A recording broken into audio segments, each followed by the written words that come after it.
नमस्कार, सुबह सुबह आप तमाम दर्शकों का बहुत बहुत स्वागत है। मैं हूं सागर और मेरे साथ मौजूद हैं न्यूज हाट के managing director Ajay Kumar Mishra sir. नमस्ते सर। नमस्ते नमस्ते सर, पहले तो आपको बहुत बधाई न्यूज हाट के नए मैनेजिंग एडिटर बनने पर सर।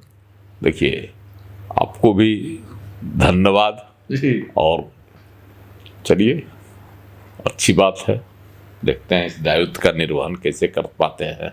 चलिए, तो सर खबरों पर आते हैं, क्योंकि बिहार में पूरा एकदम माहौल इस वक्त जो है पॉलिटिकल तो कितने दिन से था, लेकिन गर्मा गया फिर से एक बार माहौल, क्योंकि एग्जिट पोल के रुझान आने लगे हैं। वोटिंग परसेंटेज की पहले बात कर लेते हैं, फिर हम लोग एग्जिट पोल पर भी आएंगे।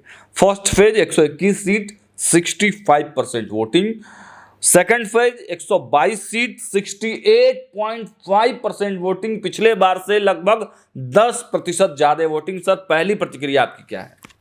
देखिए, वोटिंग प्रतिशत बढ़ना पहले चरण में भी बढ़ा, वह ऐतिहासिक रहा, है ना।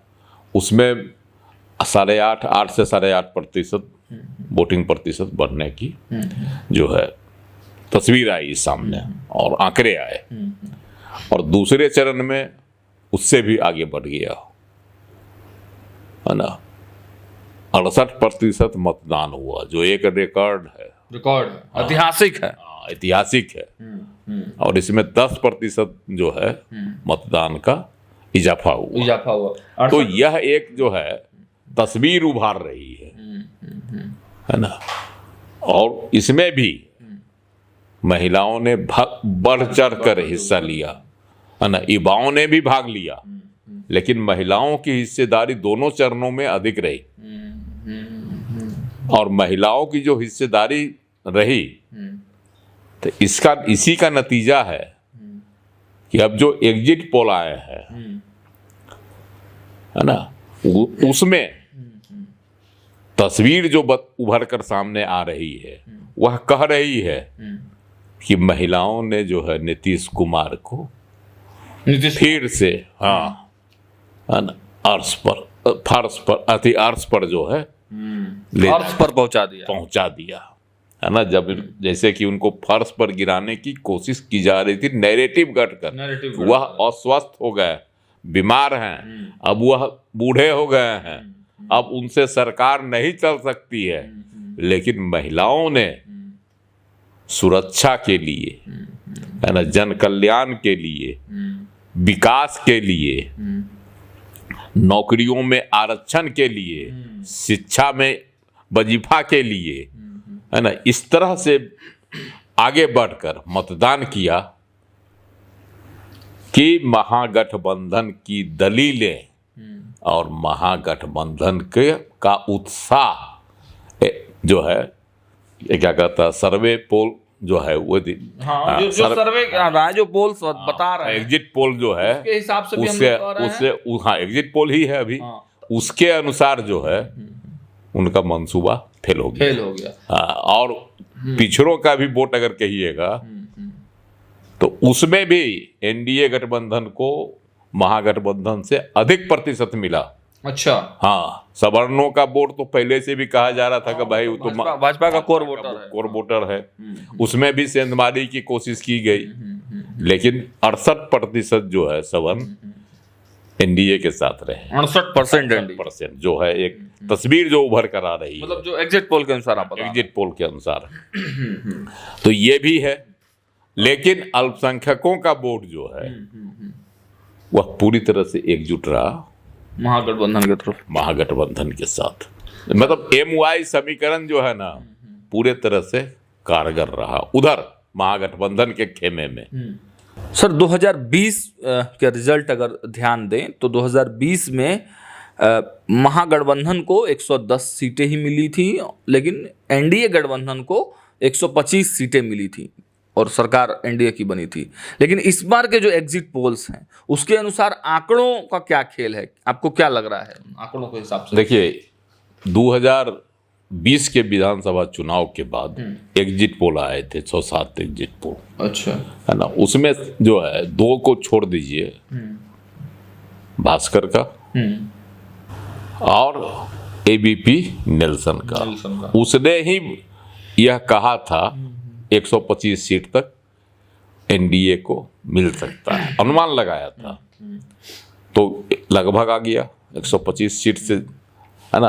और सरकार की जो है पुनर्वापसी हो गई।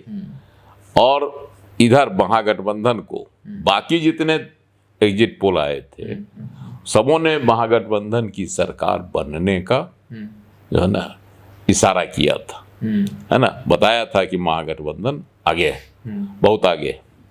और जब रिजल्ट आया तो सच में जो है राजद 75 सीट लाकर सबसे बड़ा दल बन गया।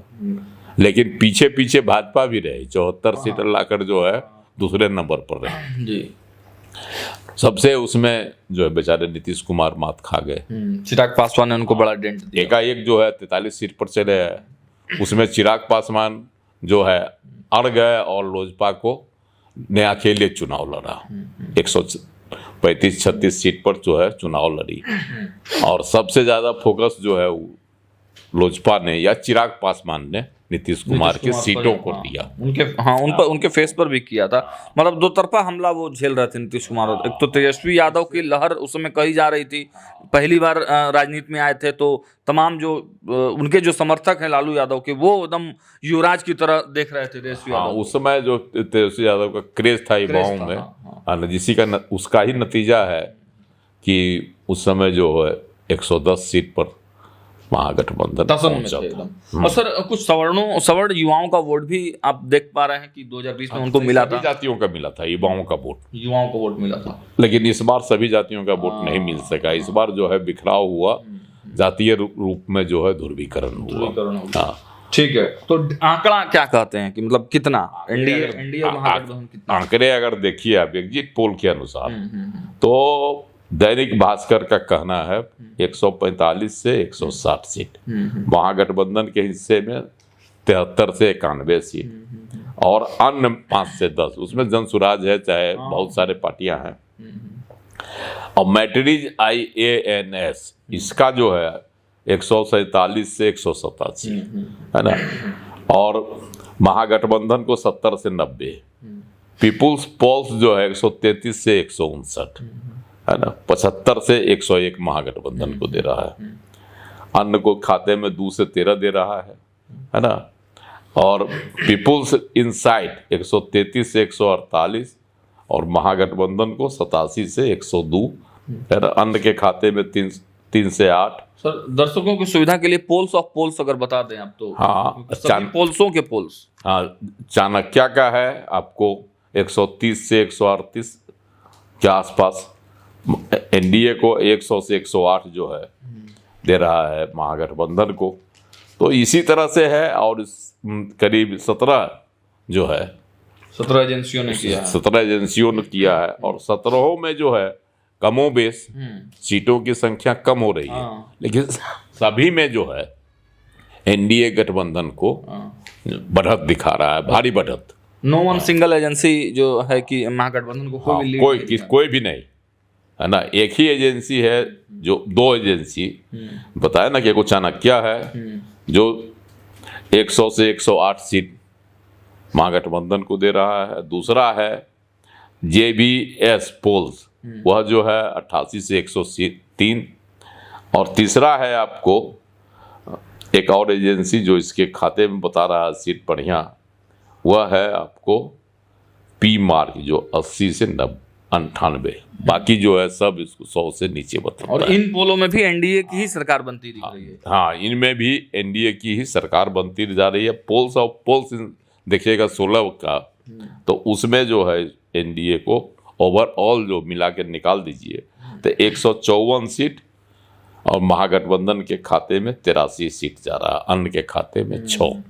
तो ये एक बहुत बड़ी तस्वीर उभर कर आई है। 144 यह जो है, यह सब जो करिश्मा हुआ, इसमें नीतीश कुमार का करिश्माई व्यक्तित्व सबसे अधिक काम आया। और प्रधानमंत्री नरेंद्र मोदी की मेहनत रंग लाई, है ना।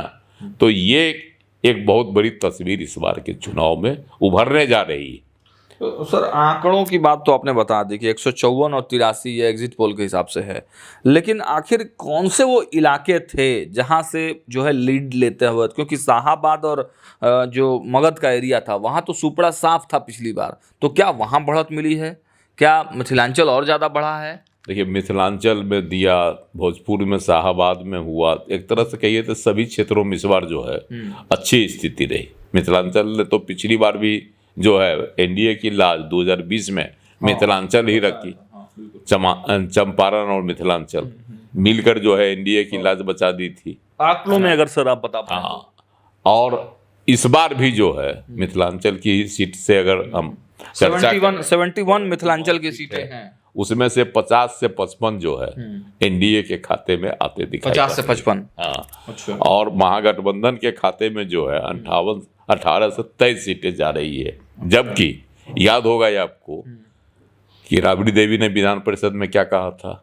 मिथिला राज बनाने की बात। मिथिला राज बनाने की बात दे दे, केंद्र में तो सरकार है ये, दे दे मिथिला, अलग मिथिला राज। बिल्कुल। एक आवाज उठा दी थी मिथिला राज की, लेकिन वह भी मिथिलांचल के लोग टस से मस नहीं, लेकिन वह चुनावी मुद्दा नहीं बन पाया और पूरी एकजुटता के साथ वहां के लोग नरेंद्र मोदी और नीतीश कुमार के साथ जुड़े रहे, है ना। जो तस्वीरें आ रही है, रिजल्ट बताएगा तो किसके साथ कौन जाएगा नहीं कहा जा सकता। लेकिन सर एक सवाल मेरे पास है कि मिथिलांचल के दो बड़े नेता, एक तो मंगनी लाल मंडल को ठीक चुनाव के पहले ज्वाइन भी कराया गया महागठबंधन में, आरजेडी में, और प्रदेश अध्यक्ष बनाया गया, बड़ी जिम्मेवारी। दूसरे मिथिलांचल से ही आते हैं मुकेश सहनी, वो भी अपने आप को बड़े नेता कहते हैं, डिप्टी सीएम के कैंडिडेट हैं। तो तब पर भी क्या मिथिलांचल के लोगों ने मुकेश और मंगनी दोनों पर ही फेथ नहीं किया? देखिए, मिथिलांचल में सवर्ण वोटर्स हैं प्रभावी, लेकिन वहाँ सवर्णों से अधिक वोट जो है अति पिछड़ों का है। पिछड़ों का है, और यही सोच कर तेजस्वी यादव ने चाल चली थी। और तीसरा फोर्स जो है वहाँ अल्पसंख्यक भी है, अल्पसंख्यक भी, बिल्कुल। तीनों फोर्स है। इसमें से दो फोर्स जो है इस चुनाव से पहले तक सवर्ण और अति पिछड़ा एनडीए के साथ रहा। एक फोर्स जो है पिछड़ों का वोट, यादव खास करके विशेष करके, और कुछ पिछड़ी जातियां, वह जो है जदयू के साथ रही, राजद के साथ रही, और एमवाई समीकरण वहां फिट रहा। लेकिन इस बार जो है, और क्या तेजस्वी यादव ने कोशिश की थी कि 2025 के विधानसभा चुनाव में मिथिलांचल में जो है ये अच्छी पकड़ रखी जाए, है ना, और ताकि सरकार जो है मिथिलांचल की में महागठबंधन का जो है क्या कहता है परिणाम फीका पड़ गया था, जिससे सरकार नहीं बन पाई। मात्र 10-12 सीट से तो सरकार नहीं बन पाई, 13 सीट से। तो इसका मलाल तो तेजस्वी यादव को था, इसलिए उन्होंने मिथिलांचल का पिछड़ा वोट, अति पिछड़ा वोट तोड़ने की पूरी कोशिश की। इसीलिए जो है मंगनी लाल मंडल को प्रदेश अध्यक्ष बना दिया, सवन जगदा बाबू को हटा के जगदानंद सिंह को, अति पिछड़ा को, और मुकेश सहनी से जो है हाथ मिला के बेचैन रहे। डिप्टी सीएम उनको डिप्टी सीएम घोषित कर दिया, जबकि मुकेश सहनी जो है ना, गरई मछली की तरह जो है हाथ से फिसल के भाग रहे थे, बार-बार छिटक रहे थे। लेकिन तेजस्वी यादव उसको पकड़ के जो है अपने साथ पकड़ के लिया है। हाँ, लेकिन यह भी जो है तेजस्वी के काम आते दिखाई नहीं पड़ रहा है। दोनों मिथिलांचल में फेल होते नजर आ रहे हैं। मुकेश और मंगनी दोनों फेल नजर आ रहे हैं, दोनों फेल। हाँ, चलिए, और सर आगे अगर बढ़ते हैं तो बढ़त मिथिलांचल तो मान लीजिए पहले से एक गढ़ था एनडीए का। अगर बात करें दूसरे इलाकों की, मगध की, शाहाबाद की, तो वहाँ क्या आप देख रहे हैं? देखिए, मगध में 51 सीटें हैं, है ना, उसमें से 30 से 35 सीटें इस बार एनडीए के खाते में जा रही। अच्छा। जबकि पिछली बार वहाँ महागठबंधन को बढ़त थी 2020 में, मतलब 75 to 80% वोटें मगध की एनडीए की झोली में जा रही है, और महागठबंधन के खाते में जो है 17 से 22 सीटें जाते दिखाई पड़ रही है ना। यह तो अब नतीजा बताएगा, लेकिन एग्जिट पोल के हिसाब से ने भी इस बार पूरा साथ दिया एनडीए को, और इसी तरह से भोजपुर शाहाबाद इलाके की बात करें तो वहाँ 67 सीटें है ना। 32 में से 42 सीटें जो है एनडीए के खाते में आती दिखाई पड़ रही है। मतलब शाहाबाद से जो है बड़ी बढ़त है एनडीए बड़ी बढ़त है। और महागठबंधन के खाते में 20 से 25 सीटें जाती दिखाई पड़ रही है। आरजेडी को डेंट लगा है, हाँ, डेंट लगा है शाहाबाद में। और अंग प्रदेश में भी है ना, जो है आपको 51 सीटें हैं अंग की टोटल। हाँ, तो इसमें सर 51 सीटें हैं। हाँ, 51 सीटें हैं। हाँ, तो 20 से 23 सीटें जो है एनडीए के खाते में। अच्छा, माने 50% यहाँ भी। हाँ, और 7 से 10 सीट जो है महागठबंधन के, और अन्य के खाते में कुछ सीटें भी जाती दिखाई पड़ रही हैं। और सर सीमांचल की अगर बात करें, सीमांचल बहुत बड़ा क्षेत्र है। इस बार जो सीमांचल को जीत लेता है उसकी सरकार बन जाती है। यह बिहार के लिए जो है कहा जाता था। कभी जो है यहाँ कांग्रेस का यह गढ़ हुआ करता था, बाद में राजद का गढ़ हो गया है ना, सबका। फिर एमआईएम ने वहाँ बाद में जो है एनडीए ने वहाँ अपना गढ़ बना लिया, खास करके नीतीश कुमार ने। हाँ, लेकिन महागठबंधन का गढ़ को तोड़ना, मुस्लिम वोटरों को तोड़ना यह बहुत बड़ी चुनौती है। इस बार भी देखिए सबसे अधिक वोटिंग उधर ही हुआ है। हाँ, बिल्कुल हुआ है ना। किशनगंज, अररिया, पूर्णिया, कटिहार, इन क्षेत्रों में ही ज्यादा वोटिंग हुई है। दूसरे चरण में था जी। और अब जो है वहाँ की तस्वीर उभर कर आ रही है।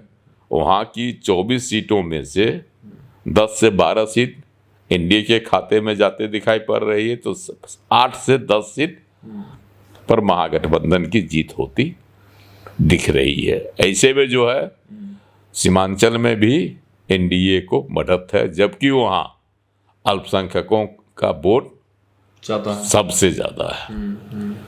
तो वहाँ बढ़त मतलब है। हाँ, तो चारों क्षेत्र के हिसाब से हम लोग जो बांट दिए 5 क्षेत्र के हिसाब से बिहार को, इन पांचों के सभी पांचों क्षेत्रों में एनडीए को बढ़त मिल रही है। इसलिए बम्पर जीत की ओर नीतीश कुमार और नरेंद्र मोदी की सेना है ना बढ़ रही है। अब सेनापति बम होंगे ही, लड्डू उड्डू अब बनने चालू हो जाए। हाँ, ऐसा नहीं कि जो एक याद है हम लोगों को 2015 का चुनाव, लड्डू बट गया।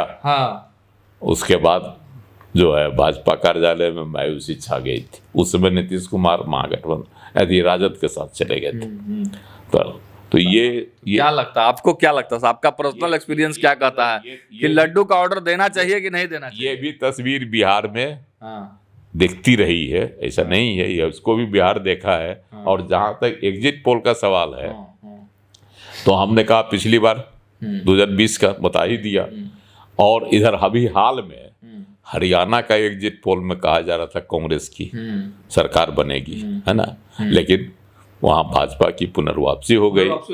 और महाराष्ट्र में भी यही तस्वीर उभर रही थी कि महाअघाड़ी की सरकार बनेगी, है ना। लोकसभा चुनाव में महाअघाड़ी को वहां भारी बढ़त मिला था। तो लेकिन सरकार जो है बन गया भाजपा ने जो है। लोकसभा में तो हुआ गड़बड़ाया उसके बाद जो है आपको चलिए, और दिल्ली में कहा गया कि भाजपा की सरकार आ रही है, आपकी सरकार नहीं बनेगी तो भाजपा की सरकार बनेगी, आपका वहां से सुपड़ा साफ हो गया। तो ये सब तस्वीरें भी एग्जिट पोल से उभरती हैं। लेकिन बिहार के परिप्रेक्ष्य में आज तक जो भी एग्जिट पोल ने कहा वो हुआ, उसमें बहुत कुछ सही हुआ, कुछ गलतियां भी हुई, लेकिन सही हुआ। और इस बार का जो वोटिंग प्रतिशत बढ़ा है उसमें महिलाओं का जो रुझान है ना, अति पिछड़ों का जो वोटिंग प्रतिशत है जो एनडीए के पक्ष में ज्यादा दिखाई पड़ रहा है। और महिलाओं का तो 65% वोट कह रहा है लोग जो है एनडीए के पक्ष में किया है। ये जो है नतीजे को है ना चौंकाऊ बना सकते हैं। मतलब आप कह रहे हैं कि एनडीए के लोगों को लड्डू का ऑर्डर दे देना चाहिए? हाँ, अब दे खिलाफ है, मतलब 3 दिन तक सब्र करें या फिर दे दे ऑर्डर दे दे। चलिए, तो अब तो 14 तारीख को ही पता चलेगा कि कहाँ लड्डू बन रहा है और कहाँ पटाखे फूट रहे हैं। और कहाँ किस कार्यालय पर मायूसी छाई हुई है। लेकिन हमारे पास स्पेशल जो है वो हम लोगों का तैयारी है भाई। 14 तारीख को सुबह 6 बजे से न्यूज़ हाट पर लाइव आप इलेक्शन अपडेट्स और उसके रुझानों के साथ साथ चल क्या रहा है, क्योंकि जैसे जैसे रुझान बढ़ेगा है ना, वैसे वैसे मार्केट में चर्चाएं बढ़ेंगी, नेताओं के बोल बदलेंगे। तो हर एक रिएक्शन, क्रिया प्रतिक्रिया, रुझान, अपडेट्स ग्राउंड जीरो से और ऑफिस से सटीक विश्लेषण सब कुछ लाइव दिखाएंगे 14 तारीख को। नज़र बना के रखिएगा न्यूज़ हाट पर। बहुत बहुत धन्यवाद।